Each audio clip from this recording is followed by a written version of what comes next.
محترم حضرات، دینی بھائیو، دوستو، اسلامی ماں اور بہنوں اور حج کے اس پروگرام میں شریک ہونے والے تمام ساتھیوں، پچھلی نشستوں میں میقات کے احکام اور اس کے بعد ہم نے آپ حضرات کے سامنے عمرے کا پورا جو حج تمتع کا ایک حصہ ہے عمرے کے متعلق بات کی تھی، اور بات یہاں پہنچی تھی کہ انسان عمرہ کر کے فارغ ہو جائے تو مکے میں رہ کر کے خانہ کعبہ کا زیادہ سے زیادہ طواف کرے اور حج کے ایام کا انتظار کرے۔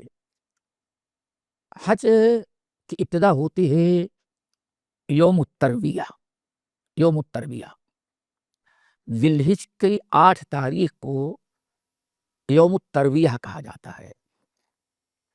یوم الترویہ کہنے کی وجہ یہ ہے، یوم الترویہ یعنی سیراب ہونے کا دن، پانی پی کر کے بالکل انسان سیراب ہو جائے، اس کو کہا جاتا ہے ترویہ۔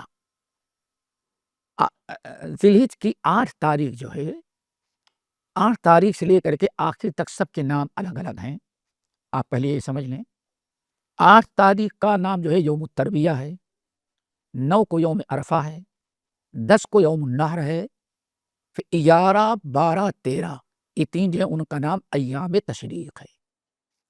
یہ دن ہے 8 ذی الحجہ، اس کو شریعت کی اصطلاح میں اس کا نام یوم الترویہ ہے۔ 9 ذی الحجہ یوم عرفہ ہے، 10 ذی الحجہ یوم النحر ہے، 11، 12، 13 یہ ایام تشریق ہے۔ 8 ذی الحجہ سے اب حج شروع ہوتا ہے۔ 8 کو میں نے کہا یوم الترویہ کہتے ہیں۔ یوم الترویہ اس لیے کہتے ہیں سیراب ہونے کا دن۔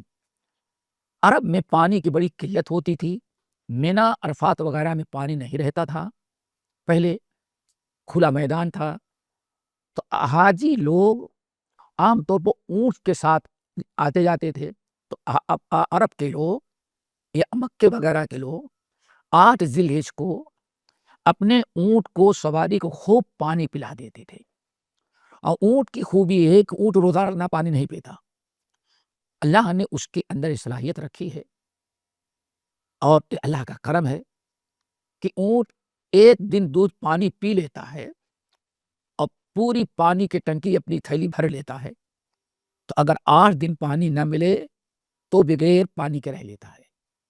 اللہ نے کچھ ایسا نظام رکھا ہے کہ اونٹ کے پیٹ میں پانی کی تھیلی سمجھے ٹنکی کی شکل ہے، اور اس سے دھیرے دھیرے پانی معدے میں آتا ہے، جس کی وجہ سے اس کی پیاس بجھتی رہتی ہے۔ تو پانی کی قلت کی بنا پر لوگ 8ویں ذی الحجہ کو اپنے اونٹ کو اچھی طرح سے پانی پلا دیتے تاکہ مینا، مزدلفہ، عرفات جب تک مکہ واپس نہ آئیں اونٹ کو پانی کی ضرورت نہ پڑے، اپنے لیے کچھ پانی لے لیتے تھے، تو اس کا نام ہے یوم الترویہ یعنی سیراب کرنے والا دن۔ یوم الترویہ کو حج شروع ہو جاتا ہے۔ آپ کو یوم الترویہ کو یہ کام کرنے ہیں، آپ جس طرح سے آپ میقات پر پہنچ کر کے عمرے کی نیت آپ نے کی تھی حج تمتع میں، نہائے دھلے، صفائی ستھرائی کی، احرام کا کپڑا پہنا، تقریباً تمام وہی چیزیں انسان کو یوم الترویہ کو 8 کو کرنا ہے۔ احرام باندھیں گے، نہائیں دھلے، خوشبو استعمال کریں، سلے ہوئے کپڑے نکال کر کے احرام کے کپڑے پہن لیں، اور ویسے ہی اللہم لک حجن کہیں، اور پھر لبیک اللہم لبیک آپ تلبیہ پڑھتے ہوئے مینا کی طرف چلے جائیں۔ اور یہاں ایک چیز یاد رکھیے گا، سنت تو ہے 8 ذی الحجہ یعنی یوم الترویہ کو مینا جانا، لیکن بھیڑ بھاڑ کی وجہ سے معلمین یا قافلہ والے یا بہت سارے لوگ تکلیف اور پریشانی سے بچنے کے لیے وہ یوم الترویہ یعنی 8ویں کو جانے کے بجائے، صبح جانے کے بجائے وہ رات ہی کو نکل جاتے ہیں، یعنی ایک رات پہلے پہنچ جاتے ہیں۔ تو سنت تو ہے 8 کو جانا، لیکن اگر کسی مجبوری کی بنا پر اس سے پہلے بھی آپ کو معلم لے جا رہا ہے تو آپ چلے جائیں، کوئی مداخلہ، کوئی حرج نہیں ہے۔ تو یوم الترویہ کو ایک احرام باندھیں جیسے آپ نے میقات باندھے تھے، اور آپ مینا چلے جائیں۔ مینا میں 5 وقت کی نمازیں آپ کو پڑھنی ہیں، 5 وقت کی. لیکن یہ نمازیں کیسی ہوگی؟ قصر ہوں گی اور 5 نمازیں اپنے وقت پر ہوں گی. آپ ظہر، عصر، مغرب، عشاء اور 9 کی فجر کی نماز، یہ 5 نمازیں آپ وہاں پڑھیں گے. ہر نماز کو اس کے وقت پر پڑھیں گے اور قصر کریں گے. تمام صحابہ، تابعین، سارے حجاج جو رہتے تھے وہ قصر ہی نماز پڑھتے تھے، پوری نماز نہیں پڑھتے تھے.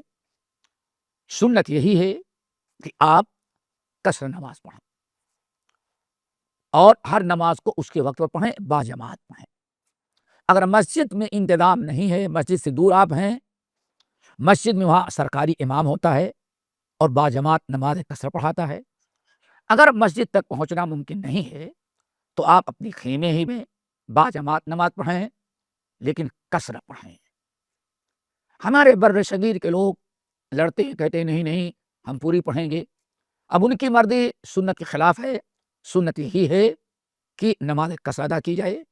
اگر آپ پڑھ رہے ہیں تو اگر آپ پڑھ رہے ہیں اور جماعت پورے قافلے والے باجماعت پڑھ رہے ہیں اور پوری بھی نماز پڑھا رہے ہیں تو بہتر یہی کہ آپ ان کے ساتھ جماعت پڑھ لیں، آپ کی نماز ہو جائے گی. سنت کی مخالفت کا وبال ان کے سر ہوگا، آپ باجماعت پڑھیں. اور اگر اپنے ساتھیوں کے ساتھ اکیلے سنت کے مطابق جو 10 20 50 آدمی ہیں، اگر آپ باجماعت نماز پڑھ لیں گے قصر کے ساتھ اپنی الگ الگ جماعت بنا کر کے تو اس میں بھی کوئی مذاکرہ، کوئی حرج نہیں ہے. یہ رات جو ہے یہ رات کوئی فضیلت والی رات نہیں ہے. رات میں آپ کو آرام کرنا ہے. عشاء کی نماز پڑھیں، ذکر اذکار کریں اور اطمینان کے ساتھ آرام کریں، سوئیں، چونکہ آنے والا دن بڑی محنت اور مشقت کا دن ہے. باجماعت نماز فجر پڑھیں اور فجر کی نماز پڑھنے کے بعد اچھی طرح سے صبح ہو جائے، سورج طلوع ہو جائے. اب یوم عرفہ شروع ہو گیا. ابھی مینا میں اتنا ہی آپ کو کرنا ہے، رات گزارنا ہے، 5 وقت کی نمازیں پڑھنی ہیں. اگر اس میں کچھ آگے پیچھے ہو جائے تو کوئی دم نہیں ہے، کوئی گناہ نہیں، مستحب و مسنون عمل ہے. اگر کچھ اس میں کمی بیشی ہو جائے تو توبہ استغفار کریں، اللہ تعالیٰ کا کوئی مواخذہ نہیں. سنت یہ ہے کہ یوم عرفہ یعنی 9 ذی الحجہ کو آپ عرفات کی طرف جائیں. حج کا سب سے بڑا رکن یہ ہے، آپ عرفات کی طرف جائیں. کوشش کریں کہ اول وقت آپ عرفات میں پہنچ جائیں. آپ مزدلفہ پار کریں گے، مینا سے نکلیں گے تو مزدلفہ، مینا سے نکلیں گے تو وادی محشر، وادی محشر کے بعد مزدلفہ، مزدلفہ سے اور آگے بڑھیں گے تو وادی نمرہ آتی ہے. نمرہ اس کی لائٹیں لگی ہیں عرفات حدود کی. آپ مزدلفہ جب پار کریں گے تو عرفات میں داخل ہونے کے پہلے ایک وادی اور پڑتی ہے. رائٹ ہینڈ پہاڑی ہوگی، جاتے ہو لیفٹ سائڈ ایک بڑی سی وادی ہے، اس کو وادی نمرہ کہتے ہیں. نبی علیہ الصلوۃ والسلام حجۃ الوداع کے موقع پر زوال سے پہلے مینا سے عرفات پہنچ گئے تھے تو آپ کے لیے عرفات سے پہلے وادی نمرہ میں خیمہ لگایا گیا تھا. آپ خیمے میں آرام کے یہاں تک کہ زوال ہو گیا. زوال ہو جانے کے بعد اب وقوف عرفہ کا وقت شروع ہوتا ہے.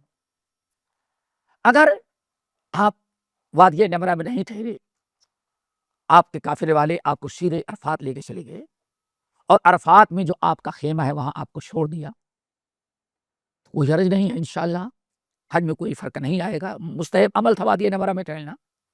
اب آپ عرفات کے میدان میں اپنے خیمے میں رہیں. ہمارے بہت سارے ساتھی ایسے ہوتے جن کے پاس خیمے نہیں، اگر کہیں جگہ ملتی وہیں جا کے ڈیرا ڈال دیتے ہیں. تو یہ چیز یاد رکھیے گا، خوب اچھی طرح سے معلوم کر لیں کہ آپ جہاں ٹھہرے ہیں وہ میدان عرفات ہے یا کہ میدان عرفات کے باہر ہے. یہ خاص خیال رکھیں. الحج عرفہ، سب سے بڑا حج کا رکن ہے جو عرفہ ہے۔ میدان عرفات کی حد مقرر ہے چاروں طرف۔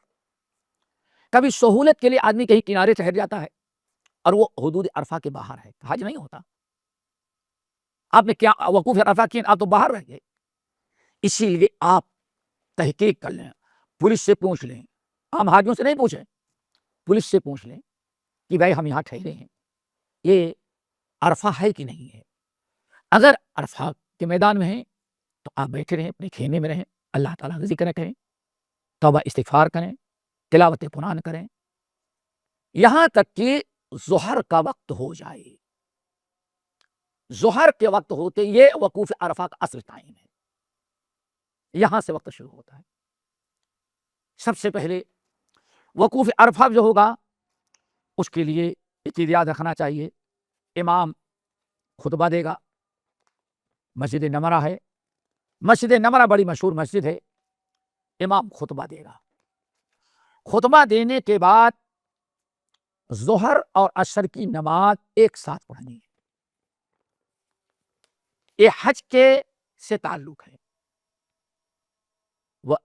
یوم عرفہ اچھی طرح سے سمجھے، کئی چیزوں کا خیال رکھنا۔ نمبر ایک، آپ جہاں ٹھہرے ہوئے ہیں حدود عرفہ ہے یا کہ نہیں ہے۔ نمبر دو، زوال کا وقت شروع ہوگا تو سب سے پہلے امام آئے گا، خطبہ دے گا، اذان ہوگی، خطبہ دے گا اور خطبہ بھی سنیں اور امام جو ہے ظہر اور عصر کی نماز پڑھائے گا۔ اور نماز میں دو چیزوں کا خیال رکھنا چاہیے۔ نمبر ایک، عرفات میں جو نماز ہوگی باجماعت وہ قصر ہوگی اور جمع ہوگی، یعنی ظہر اور عصر 4 رکعت کے بجائے 2 رکعت پڑھی جائے گی۔ پہلے خطبے کے بعد 2 رکعت اذان، خطبے کے بعد نماز ہوگی، نماز 2 رکعت پڑھی جائے گی ظہر کی، 2 رکعت قصر کی جائے گی۔ پھر ظہر پڑھ لینے کے بعد اقامت کہی جائے گی اور 2 رکعت نماز عصر ہوگی، یعنی قصر اور جمع دونوں ایک ساتھ ہے۔ یہاں آپ کو اس بات کا خیال رکھنا چاہیے کہ آج عرفات کے میدان میں جو 2 نمازیں ایک وقت پڑھی جا رہی ہے، ظہر جمع کی جا رہی ہے اور قصر کی جا رہی ہے، اس کا تعلق سفر سے نہیں، اس کا حج سے تعلق ہے۔ اسی لیے جو مکے کے باشندے ہوں گے، مینا اور مزدلفہ کے باشندے ہوں گے، گرچہ وہ مسافر نہیں ہیں، یا آپ بر صغیر سے دنیا سے کہیں سے آئے ہوئے ہیں اور آپ مقیم بن چکے ہیں، تو یہ نہیں کہ ہم مقیم ہیں، نہیں، جو بھی ہوگا حج کی نیت سے جو بھی شامل ہوگا عرفات میں، وہ حج کے مسائل میں سے ہے کہ دونوں نمازیں ایک ساتھ پڑھے گا اور دونوں نمازیں قصر کرے گا۔ کیونکہ نبی علیہ السلام حجۃ الوداع میں جب آئے، یہ دلائل یاد رکھیے گا، نبی علیہ السلام جب حجۃ الوداع میں آئے تو جدہ کے لوگ بھی موجود تھے، عرفات مزدلفہ کے لوگ بھی تھے، مینا کے لوگ بھی تھے، مکے کے لوگ بھی تھے، مکے کے قرب جوار کے بھی لوگ تھے جو مسافر نہیں تھے لیکن حاجی تھے، اور اللہ کے نبی نے سب کو قصر ہی نماز پڑھائی اور دونوں نمازیں ایک وقت پڑھی، جمع اور قصر۔ اس لیے یہ نقطہ یاد رکھیں، یہاں جو امام یہ عرفات کے میدان میں جو قصر اور جمع کیا جا رہا ہے وہ حج کی وجہ سے ہے، مسافر ہونے کی وجہ سے نہیں ہے۔ جو شخص حج کی نیت سے وہاں موجود ہے اس کے لیے سنت یہی ہے کہ 2 رکعت نماز پڑھے اور قصر کرے اور دونوں نمازوں ایک وقت پڑھے، یہ سنت ہے۔ نبی علیہ السلام کے ساتھ جتنے حجاج تھے، چاہے مدینے کے ہوں یا مکے و قرب جوار کے ہوں، سب لوگوں نے نبی علیہ السلام کے ساتھ جمع کیا ہے اور قصر کیا ہے۔ ہمارے اور آپ کے ہاں یہ بڑا عجیب سا مسئلہ ہے. ہندوستان پاکستان ہی سے فتویٰ لے کر کے آتے ہیں وہاں امام کے پیچھے نماز نہیں پڑھنا, بڑھو تمہاری نماز نہیں ہوگی. جو وہ مسافر ہے وہ مسافر ہے وہ 2 رکعت پڑھائے گا اور تم کو 4 رکعت پڑھنا ضروری ہے. تو اب اپنے اپنے خیموں میں ہر آدمی وہاں پہنچنا تو مشکل ہے, اپنے اپنے خیموں ہی میں ہر وقت ظہر کو ظہر کے وقت میں 4 رکعت اور عصر کو عصر کے وقت میں 4 رکعت نہ جمع کرتے ہیں نہ کثر کہتے ہیں ہم لوگ مقیم ہو گئے, ہمارے لیے جائز نہیں. وہ جو کہتے ہیں وہ پتہ نہیں کیا کیا کہہ کے بات کو ٹھکرا دیتے ہیں, اور اسی میں اختلاف ہوتا ہے. اور ایک بڑا طبقہ ہے جو امام کے پیچھے نماز پڑھنے سے منع کرتا ہے اور خیمے میں رہ کر کے الگ نماز پڑھواتا ہے اور کہتا ہے کہ ان کے پیچھے نماز نہیں ہوگی. تو یاد رکھیں آپ اپنے حج کو برباد نہ کریں, کوشش کریں مسجد تک پہنچنے کی, باجماعت نماز پڑھیں, جمع کریں اور قصر کریں. اور اگر کافی دور ہیں وہاں تک پہنچنا ناممکن ہے تو آپ اپنے خیمے میں پڑھیں, لیکن ویسے ہی پڑھیں جیسے امام نے وہاں عرفات میں نماز ہوئی ہے. دونوں نمازیں ایک وقت میں پڑھیں اور نماز قصر کریں. سنت ہے, سنت کی مخالفت بہت بڑا جرم ہے, اس چیز کا خیال رکھیں. آپ جب نماز پڑھ کر کے فارغ ہوئے اور عرفات کے میدان میں خطبہ ختم ہوا, نماز پڑھی گئی, دعائیں ہوئی, عام طور پر یہی بڑی غلطی کرتے ہیں لوگ, سمجھتے اب حج ختم ہو گیا, حج ختم ہو گیا, اب گلے ملنا حج مبارک, اب مووی تیار کرنا اور طرح طرح سے سمجھتے ہیں حج ختم ہو گیا. اللہ کے بندے, نماز کے بعد اب وقوف عرفہ اب شروع ہوتا ہے, ختم نہیں, اب شروع ہو رہا ہے, اور تم نے سمجھے کہ ہاں ختم ہو گیا. اور پھر پورے یہی 10 منٹ وہی دعا ہوئی, اس کے بعد آزاد, اب گلے ملتا ہے سب کچھ, پورے عرفات کے میدان گھوم گھوم کر کے پیپسی پیے گا اور آئس کریم کھاتا رہتا ہے, اور بس تیار کر کے ہم یہ کریں. اللہ کے بندو, اللہ تعالیٰ سے ڈرو. عرفات نماز پڑھنے کے بعد خطبہ ہوا, اذان ہوئی, نماز عصر ہوئی, ظہر ہوئی, عصر ہوئی, اب وقوف عرفہ شروع ہوا, اب شروع ہوا, ختم نہیں ہوا, اب شروع ہوا. اس لیے آپ اللہ تعالیٰ سے ڈریں. نماز وغیرہ سے فارغ ہونے کے بعد اب اصل میں دعا کا, ذکر کا, اذکار کا, توبہ کا, اب عرفہ کا وقت شروع ہوا, وقوف عرفہ کا. آپ جتنا اللہ تعالیٰ کے سامنے روئیں, گڑگڑائیں, توبہ کریں, استغفار کریں, ذکر اذکار کریں, سبحان اللہ الحمدللہ پڑھیں, بات چیت کرنے کے بجائے ایک کنارے آپ بیٹھ جائیں اور اللہ رب العالمین کے ساتھ, کہاں پتہ نہیں آئندہ موقع ملے یا نہ ملے. اس زندگی میں ایک مرتبہ عرفہ ملا ہے, اب پتہ نہیں ملے یا نہ ملے. اس وقت غنیمت سمجھیں. یہ دعا کا, عبادت کا وقت جو ہے نماز کے بعد سے غروب شمس تک ہے. 1 گھنٹے 2 گھنٹے 15 منٹ 20 منٹ کا نہیں ہے. عام طور پر بہت بڑا جرم اور بڑا گناہ ہے کہ آدھے گھنٹے نماز کی گئی, پڑھی گئی, باجماعت خیموں پڑھے, پھر اجتماعی امام صاحب نے دعا مانگ لیا, اب گلے مل کر کے اب پورے غروب آفتاب تک کھانا پینا مستی کرنا, حالانکہ اب وقوف عرفہ شروع ہوا اور ہم نے سب کو ختم کر دیا ہے. تو دوستو ایک ایک لمحہ بڑا خیر و برکت کا ہے. وقوف عرفہ جس کو آپ کہتے ہیں ختم ہوا, وہاں سے شروع ہو رہا ہے, ختم ہوتا ہے غروب آفتاب پر. جب تک سورج غروب نہیں ہوتا تب تک یہ وقوف عرفہ کا ہے. اس وقت میں کو آپ ذرا غنیمت سمجھے, کھائیں پئیں, کوئی حرج نہیں, حلال ہے, لیکن کھیل کود, لو و لعب, یاری اور دوستی نبھانے میں اور ملنے ملانے میں وقت ضائع نہ کریں. نبی علیہ السلام فرماتے ہیں خیر الدعاء دعاء یوم عرفہ تھا. سب سے زندگی میں سب سے بڑی دعا اگر انسان کر سکتا ہے تو یوم عرفہ کی دعا ہے. اپنے لیے دعا کریں, اپنے اہل ویال کے لیے دعا کریں, دوست احباب کے لیے دعا کریں, پوری امت کے لیے دعا کریں, مظلومین کی مدد کے لیے دعا کریں, روئیں گڑگڑائیں, رب کے سامنے ہاتھ پھیلائیں. اللہ رب العالمین سمائے دنیا پر آتا ہے تو یہ پورا وقت آپ دعا کے اندر گزاریں. پھر وَأَفْضَلُ مَا قُلْتُ وَالنَّبِيُّونَ قَبْلِي, اللہ رسول نے فرمایا سب سے بڑی دعا جو میں نے اور ہم سے پہلے تمام انبیاء نے کی ہے وہ ہے لا الہ الا اللہ وحدہ لا شریک لہ لہ الملک ولہ الحمد وہو علی کل شیء قدیر. آپ بیٹھ کر کے خوب کثرت سے اس کو پڑھتے رہیں.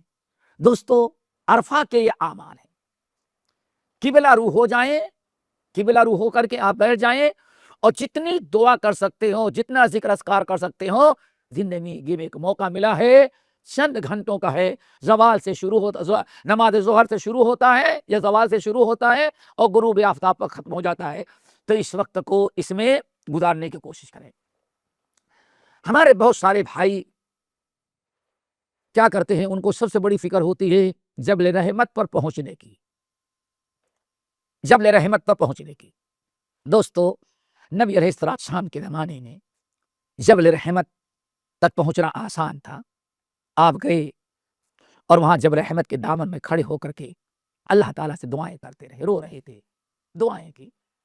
اگر کسی کو وہاں موقع ملا ہوا ہے وہیں جا کر کے مانگ لے، اگر کہیں اور ہے تو وہاں جانا اور جا کر کے اوپر چڑھنا اور پھر فلم تیار کرنا اور دعا کرنا، بتانا میرے بھائیو یہ اوپر چڑھ کر کے دعا مانگنا کوئی ثابت نہیں ہے۔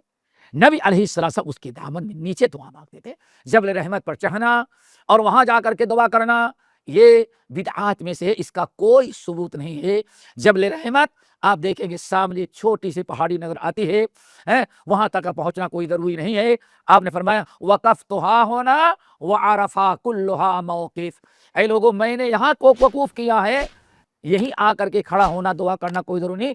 پورے عرفات میں جہاں کہیں بھی کھڑا ہو کر کے دعا مانگے گا اس کا پورا عرفات اللہ تعالیٰ نے وقوف کی جگہ بنا دیا ہے۔ اللہ رب العالمین نے ہمیں بڑی آسانیاں دی، اس طرح سے آپ اللہ تعالیٰ کی دربار میں روتے رہیں، دعا کرتے رہیں، اور اگر موقع مل جائے دوستو کھڑے ہو کر کے دعا کرنا، کھڑے ہو کر قبلہ رو ہو جائے اور اللہ تعالیٰ سے دعا کریں، ذکر اذکار کریں، دعاؤں میں کوشش کریں کھڑے ہو کر کے کچھ دیر دعا مانگیں، قبلہ رو، اللہ تعالیٰ سماع دنیا پر نازل ہوا ہے، فرشتے دیکھ رہے ہیں، آمین کہہ رہے ہیں، آپ دعا کریں، اس کا ایک ایک لمحہ اس کو غنیمت سمجھیں۔ پھر آپ عرفات کے میدان میں غروب آفتاب تک رہیں گے۔ یہاں ایک بڑی غلطی ہوتی ہے، وہ آپ کو سمجھا دیں۔ عام طور پر گھنٹے، 2 گھنٹے، 3 گھنٹے پہلے ہی ہمارے سارے حاجی اپنا بستر، اپنا سامان لپیٹ کر کے گاڑی پر رکھ کر کے بالکل میدان میں کھڑے بالکل ایسے کرتے رہتے ہیں کہ اب نکل جائے، ہارن بجے اب نکل جائے، اب نکل جائے۔ اللہ اکبر، یہ سنت کے خلاف ہے، یہ عرفہ کی ناقدری آپ کر رہے ہیں۔ آپ اطمینان کے ساتھ غروب آفتاب تک رہیں، جب سورج غروب ہو جائے اب وقوف عرفہ ختم ہو گیا، اب اس کا وقوف عرفہ کا ٹائم ختم ہو گیا۔ الا یہ کہ کوئی انسان ایسا ہے کسی عذر کی بنا پر عرفات نہیں پہنچ پایا تھا، اگر وہ سورج غروب ہونے کے بعد یا فجر کے پہلے تک کبھی بھی وقوف عرفہ پہنچ گیا اور جا کر کے حاضری دے کے لوٹ آئے تو اس کا حج قبول ہو جائے گا۔ لیکن کوشش کریں کہ عرفات میں جب تک ہیں آپ ذکر اذکار توبہ استغفار میں ہیں۔ غروب آفتاب کے بعد اب عرفات سے آپ لوٹیں گے، اب دوسری منزل آپ کی مزدلفہ ہوتی ہے، یہ دوسری منزل ہے مزدلفہ۔ مزدلفہ عرفات سے جب نکلیں گے وادی ارنا، وادی ارنا کے بعد بورڈ لگا ہوگا آپ مزدلفہ میں شامل ہو جاتے ہیں۔ یہ مزدلفہ میں آنا، رات گزارنا، کچھ ٹائم دینا، یہ ضروریات میں سے ہے۔ اب یہاں ایک چیز یاد رکھے، نبی علیہ السلام نے سورج غروب ہونے کے بعد عرفات سے نکلے، یعنی حاجی کے لیے ضروری ہے کہ غروب آفتاب تک وہاں رہے، اور غروب آفتاب کے بعد وہاں یا راستے میں مغرب کی نماز نہیں پڑھے گا، یہ سمجھیں۔ عرفات کے بعد مزدلفہ، آپ مزدلفہ جب لوٹیں گے، نبی علیہ السلام کی سنت یہی ہے کہ نماز مغرب آپ نہ پڑھیں۔ نبی علیہ السلام کی سنت یہ ہے آپ غروب آفتاب تک وہاں سے نکلیں اور مزدلفہ آ جائیں۔ مزدلفہ پہنچ کر کے آپ پہلے 3 رکعت مغرب کی نماز اور 2 رکعت عشاء کی نماز، یعنی جمع اور قصر کریں گے۔ ظہر اور عصر عرفات میں جمع اور قصر کیا، مغرب اور عشاء کی ویسے ہی نماز آپ مزدلفہ میں آ کر کے رات کو پہلے مغرب کی نماز، پھر اس کے بعد 2 رکعت عشاء کی، مغرب میں قصر نہیں، مغرب کی 3 رکعت اور عشاء کی 2 رکعت پڑھیں گے، اور وتر بھی آپ پڑھیں گے۔ اور اگر موقع مل جائے تو آپ رات کو ہی گزار لیں، ٹھہر جائیں۔ اس رات کو نبی علیہ السلام نے کوئی عبادت آپ سے منقول نہیں ہے۔ مزدلفہ میں آپ نے نماز عشاء پڑھائی، مغرب پڑھائی، آپ وہاں قیام کیے، مبیت کہتے ہیں، مبیت مزدلفہ، یہ ضروریات میں سے ہے۔ فَإِذَا أَفَضْتُم مِّنْ عَرَفَاتٍ فَاذْكُرُوا اللَّهَ عِندَ الْمَشْعَرِ الْحَرَامِ، اللہ نے قرآن مجید میں ہم کو حکم دیا ہے کہ آپ جب عرفات سے لوٹیں تو مشعر الحرام، مزدلفہ کے ایک نام ہے مشعر الحرام، آپ مشعر الحرام میں رات گزاریں۔ ساری رات نبی علیہ الصلوۃ والسلام نے آرام کیا۔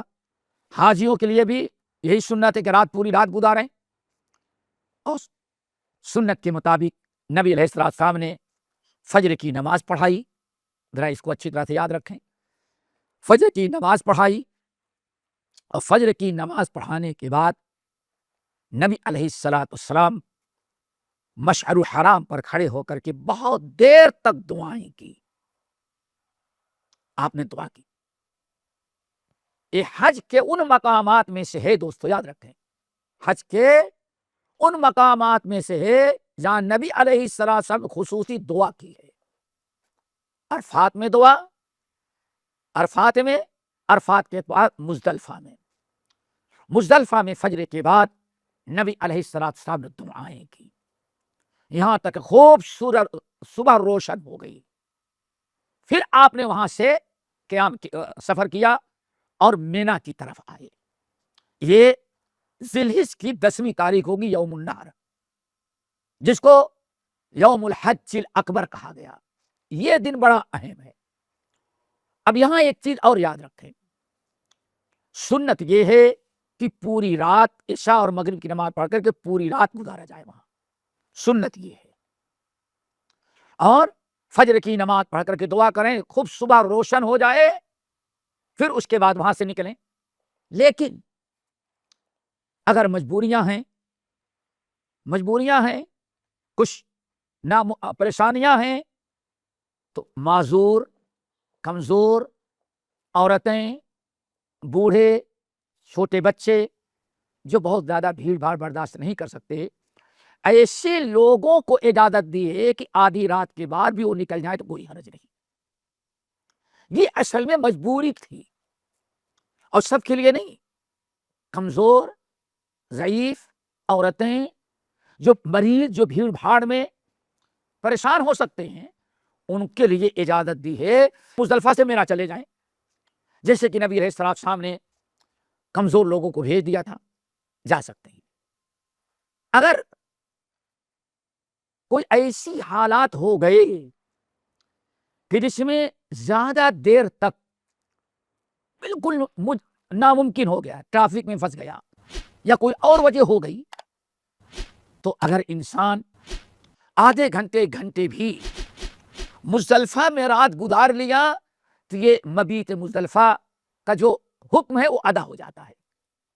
اسی لیے کوشش یہ کریں کہ آپ وہاں وقت گزاریں، لیکن اگر کسی مجبوری بنا پر جو آپ کی استطاعت کے باہر ہے، اگر گھنٹے، 2 گھنٹے، 3 گھنٹے، 4 گھنٹے رہ کر کے بھی آپ وہاں سے نکل جائیں گے تو گرچہ سنت ادا نہیں ہوگی، لیکن حج آپ کا ہو جائے گا، مبیت مزدلفہ قبول ہو جائے گی۔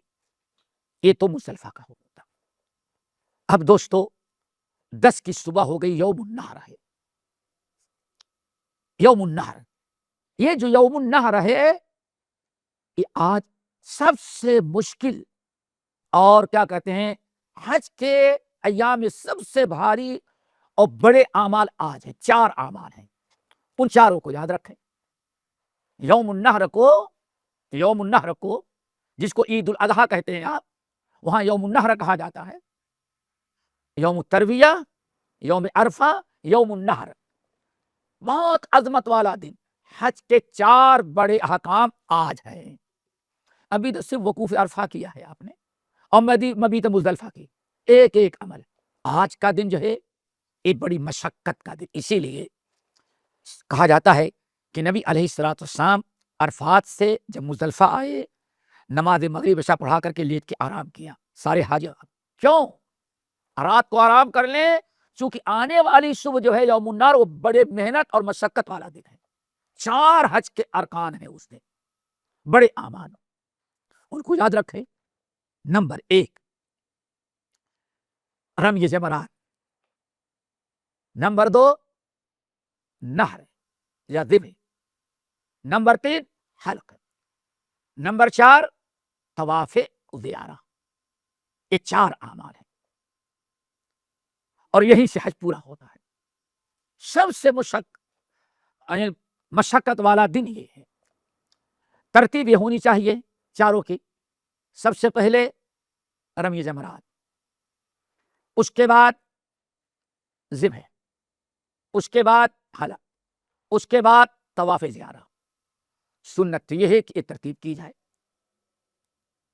سب سے پہلے پتھر ماریں، اس کے بعد جانور ذبح کریں، اس کے بعد اپنے بال اتروائیں اور آخر میں جا کے طواف افادہ یا طواف زیارہ اس کو کہتے کریں. یہ 4 ہے. ترتیب تو یہی ہے. لیکن اگر ان کی ترتیب میں کسی وجہ سے کچھ فرق آ جائے تو کوئی مداخلہ نہیں. کیوں؟ نبی علیہ السلام حجۃ الوداع میں تھے، بہت سارے مسائل پیدا ہو گئے. آپ کھڑے ہو کے خطاب کر رہے تھے، یہی مسائل بیان کر بھائی یہ کرنا ہے، یہ کرنا ہے، یہ کرنا ہے، یہ کرنا ہے. یہ 4 بڑے اعمال بتا رہے تھے. حضرت عبداللہ ابن عمرو ابن العاص کہتے ہیں ایک شخص سنا تو دیکھا اللہ رسول جو ترتیب بتا رہے ہو تو غلط ہو گئی ہماری. کھڑا ہوا یا رسول اللہ ہم نے تو غلط کر دیا. فرمایا کیا کیا؟ یا رسول اللہ ہم تو آ رہے تھے مزدلفہ سے، راستے میں جانور مل گیا، میں نے پہلے قربانی ہی کر دی، جانور ہی ذبح کر دیا، پتہ نہیں تھا. اور آپ فرمانے بعد میں آنے افعل ولا حرج. اللہ اکبر، کوئی بات نہیں، اگر ترتیب بدل گئی تو تمہارا حج ہو گیا. اب اتنا کہنے کے بعد ایک دوسرے کا حوصلہ، یا رسول اللہ ہم نے تو اور غضب کر دیا. کیا کیا؟ مزدلفہ سے نکلے سیدھے مکہ پہنچ گیا. میں مکہ پہنچ گیا تو میں نے سوچا وہاں گئے طواف افادہ کر لو. سب سے آخر والا عمل سب سے پہلے میں نے کر لیا. آنے میں افعل ولا حرج، کوئی بات نہیں، اگر ترتیب تاخیر ہوگی تو قبول کر لیا. ایک تیسرا کھڑا ہوا، یا رسول اللہ حلقت قبل ارمیہ، میں جا رہا تھا پتھر مارنے کے لیے تو راستے میں دیکھا حلاق فارغ بیٹھا ہوا ہے، میں نے کہا سر کے بال کاٹ دو. بھیڑ لگنے کے پہلے پہلے میں نے وہ کٹا لیا. آنے میں اہلک ولا حرج. راوی کہتے ہیں اس دن نبی علیہ الصلوۃ والسلام سے جس مسئلے کو پوچھا گیا آگے پیچھے ہو جانے میں، آنے فرمایا افعل ولا حرج، کوئی بات نہیں، اس میں کوئی حرج نہیں. کہتے ہیں یہ اللہ کے رسول نے من جانب اللہ آسانی پیدا کر دی. سنت تو یہ ہے کہ 4 عمل ایک ساتھ کیے جائیں ترتیب کے ساتھ. سب سے پہلا عمل مزدلفہ سے سیدھے آپ پہنچ جائیں جمرات. جمرات میں پہنچیں گے تو آئیں تو سب سے پہلے چھوٹا والا ملے گا، پھر بیچ والا ملے گا، پھر آخری میں. آج یوم النحر کو صرف ایک کو مارنا ہے، بڑے والے کو. 7 پتھر بسم اللہ اللہ کو پڑھتے ہوئے ماریں اور پھر فارغ ہو کے واپس آ جائیں. آپ نے جمرات کر لیا، ایک پہلا عمل ہو گیا آپ کا اس ترتیب کے ساتھ. اور اگر آپ کے ساتھ بیوی بچے ہیں، سب کو لے کے گئے ہیں مار لیں. اگر آپ کے ساتھ کوئی معذور ہے، چھوٹے بچے ہیں، بوڑھا معذور ہے، بیوی ہے، ماں ہے، بہن ہے، اور بھیڑ بھاڑ میں وہ مارنے کی طاقت نہیں رکھتے، تو اگر آپ ان کی طرف اپنی مار لیں پھر ان کی طرف سے مار دیں گے تو کوئی مداخلہ، کوئی حرج نہیں ہے. یعنی اس میں نیابت جائز ہے.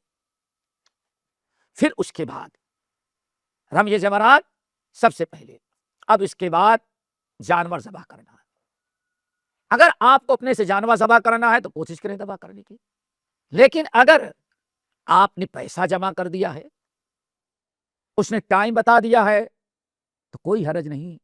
اب آپ تقدیم و تاخیر ہو بھی جائے اگر انتظار کر لے ٹھیک ہے، نہیں تو آپ اپنے سر کے بال کو کٹا لیں، چونکہ قربانی پتہ نہیں کب ہوگی آپ کی۔ بہرحال اس طرح سے آپ نے کر لیا،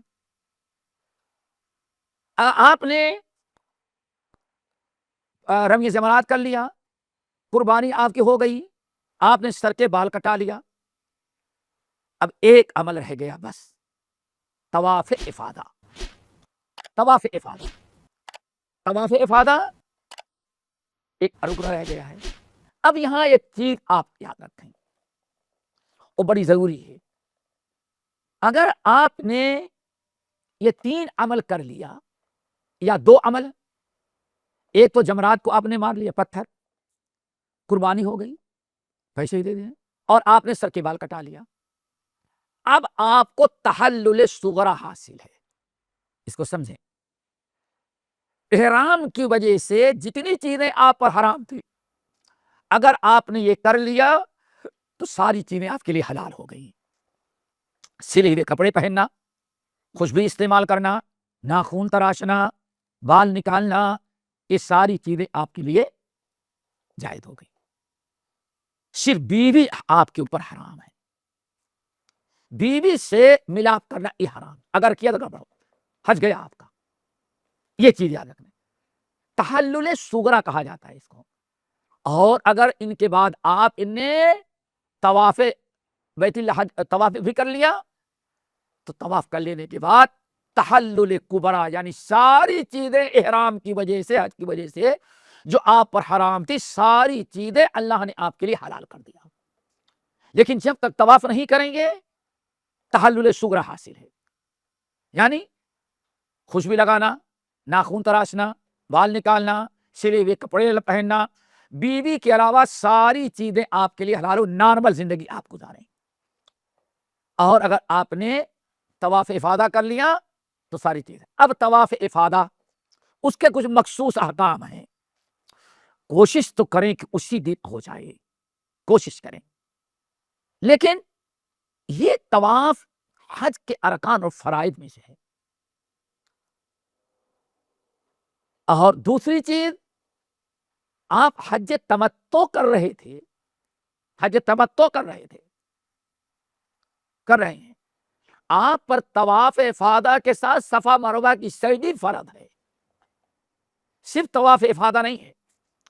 طواف کریں گے، جیسے آپ نے جیسے طواف قدوم میں کیا تھا، آپ طواف بھی کریں گے، صفا مروہ کی سعی بھی کریں گے، تب آپ کا حج مکمل ہوگا۔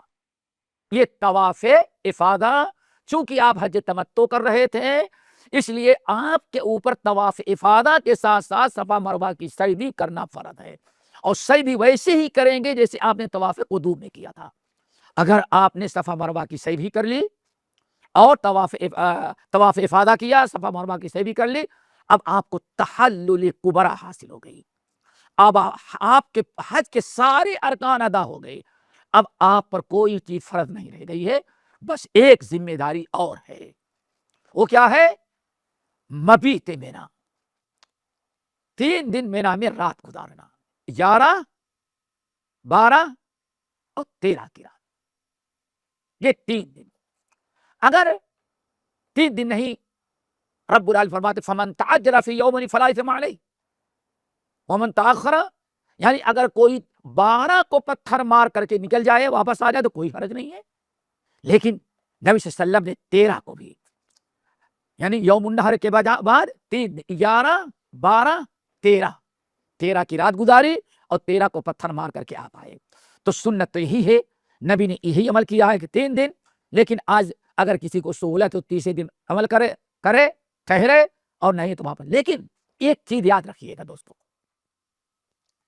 11، 12، 13 کو جو پتھر مارنا ہے، پتھر مارنے کا وقت زوال کے بعد سے شروع ہوتا ہے۔ لوگ کہتے ہیں 24 گھنٹے جاری ہے، کچھ لوگ آسانی کے لیے کر دیتے ہیں، کسی کا فتویٰ مل گیا، لیکن آپ ذرا اللہ تعالیٰ سے ڈریں، ہر چیز کے ایک وقت مقرر ہے، زوال کے بعد شروع ہوتا ہے، حکومت اعلان کرتی ہے۔ اب 11، 12 کو آپ پتھر ماریں گے تو ایک کو نہیں بلکہ 3 کو ماریں گے، 7 پتھر پہلے کو تکبیر کے ساتھ ماریں گے، چھوٹے چھوٹے پتھر، پھر اس کے بعد دوسرے کو ماریں گے، پھر تیسرے کو ماریں گے. یہی ترتیب 12 کو بھی ہوگی. یہی ترتیب 12 کو. کچھ لوگ بیچارے بڑی مصیبت میں اپنی پہلے 3 مرتبہ مار لیتے ہیں، پھر اب پلٹ کر کے آتے ہیں بیچارے مشقت میں. نہیں، آپ پہلے کو 7 مار لیے اپنی، پھر جس کی طرف سے آپ وکیل ہے اس کی مار دیں اور آگے بڑھ جائیں. تو اس طرح سے آپ کوشش کریں، دعا بھی کریں، تکبیر کہتے ہوئے ماریں، اور آپ 12 کو بھی ماریں. بس ایک چیز اور یاد رکھیے گا، بلکہ 2 چیزیں. پہلی چیز تو یہ کہ یہ 11-12 کو آپ دن میں اگر مکہ جانا چاہیں، کہیں بھی جانا چاہیں، کوئی بات نہیں، جا سکتے. آپ جائیں نفلی طواف کر کے آ جائیں، کچھ کام ہے مکے میں چلے جائیں، کر کے آ جائیں گے. رات گزارنا واجب ہے، رات گزارنا واجب. کہیں بھی ہو، رات کو مینا کے میدان میں رات گزارنا یہ واجبات میں سے. دن کو کہیں بھی جا سکتے پتھر مار کر کے، لیکن رات کو کہیں بھی جائیں گے مینا میں واپس آ کے رات گزارنا واجبات میں سے ہے. اور دوسری چیز یہ بھی یاد رکھیں، اگر آپ 12 ذی الحجہ کو، جو ایام تشریق ہیں، 12 ذی الحجہ کو اگر آپ پتھر مار کر کے واپس جانا چاہیں، آپ کا حج مکمل ہو گیا، آپ جہاں چاہیں چلے جائیں طواف وداع کر لینے کے بعد.